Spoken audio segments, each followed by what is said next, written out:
ಬಂದಿದೆ ಅಂದ್ರೆ ವಿದೇಶಿ ಇರ್ತಕ್ಕಂಥ ಸೋಯಾಬೀನ್ ಎಣ್ಣೆ ನಮ್ಮ ದೇಶಕ್ಕೆ ಲಕ್ಷ ಬ್ಯಾರಲ್ ಬರ್ತದೆ. ಇದರಿಂದ ಶೇಂಗಾ ಬೆಳೆಗಾರರಿಗೆ ಹೋಗ್ತೀವಿ, ಕುಸುರಿ ಬೆಳೆತಕ್ಕಂಥ ರೈತರಿಗೆ ಹೋಗಿ ಹಾಕ್ತೀವಿ, ಜೊತೆಗೆ ಸೂರ್ಯಪಾನ ಬೆಳೆತಕ್ಕಂಥ ರೈತರು, ಎಣ್ಣೆಕಾಳು ಬೆಳೆತಕ್ಕಂಥ ರೈತರೆಲ್ಲ ದಿವಾಳಿ ಹಾಕ್ತೀವಿ.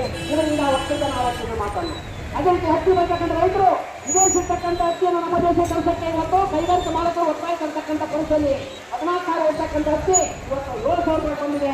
ಇದರಿಂದ ಹತ್ತಿ ಬೆಳೆಯುವಂಥ ರೈತರು ಎಣ್ಣೆ ಹಿಡಿದು ಕಾಯ್ತಕ್ಕಂಥ ಪರಿಸ್ಥಿತಿ ಮಾಡುತ್ತೆ. ಈ ಪರಿಸ್ಥಿತಿ ನಾವು ನೋಡಬೇಕಾಗಿದೆ.